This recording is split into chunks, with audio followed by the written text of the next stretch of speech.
Hello, I am Joseph Goebbels, and I served as the Minister of Propaganda during the Nazi regime in Germany. One of the most enduring observations attributed to me is this: if you repeat a lie often enough, people will believe it, and you may even come to believe it yourself.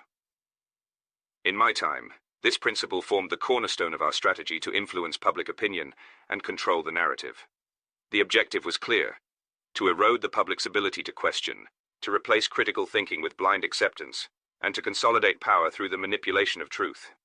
Propaganda was not merely a tool for communication, it was a weapon wielded to shape reality itself. By repeating falsehoods, we sought to make them indistinguishable from truth.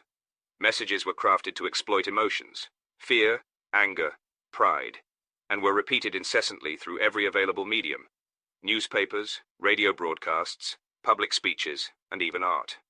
Over time, the repetition of these lies created a veneer of credibility. Even the most outlandish claims, once echoed enough times, became accepted as fact by a significant portion of the population. This tactic was devastatingly effective. It allowed us to justify policies of aggression, marginalize entire groups of people, and rally a nation toward war. But let me be clear: the power of repeated lies came not only from those who crafted them, but also from those who failed to question them.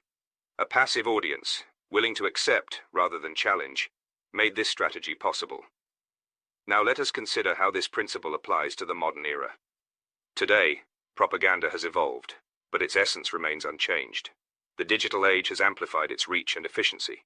Social media platforms, algorithms, and 24-hour news cycles have created fertile ground for misinformation to thrive. Repeated lies, shared and reshared across networks, can reach millions within moments, shaping perceptions on a global scale. Modern disinformation campaigns are not confined to states or governments. They are waged by political groups, corporations, echo chambers, biased media networks, and even individuals.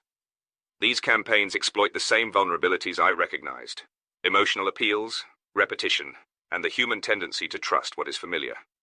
Whether it is a false narrative about an election, misinformation about a public health crisis, or a smear campaign against a nation, the tools and tactics of propaganda are alive and well. But the stakes today are even higher. The global interconnectedness of our world means that lies no longer poison only a single nation. They destabilize entire regions, disrupt democracies, and incite violence across borders.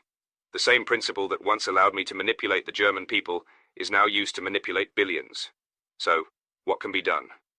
The antidote to repeated lies is truth, lots and lots of truth, critical thinking, and vigilance.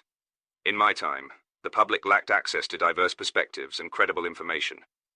Today you have tools that I could only dream of: instant access to knowledge, fact-checking, and global communication. But these tools are only as effective as the people who use them. I urge you to learn from the lessons of history. Question the narratives you encounter, seek evidence, and resist the pull of emotional manipulation. Propaganda thrives on complacency. It withers under scrutiny. Finally, let me leave you with this thought: propaganda is not inherently evil. It is a tool, and its morality lies in its purpose and its truthfulness. In my hands, it was used to sow division and consolidate power. In yours, it can be a force for unity, justice, and progress, if wielded responsibly.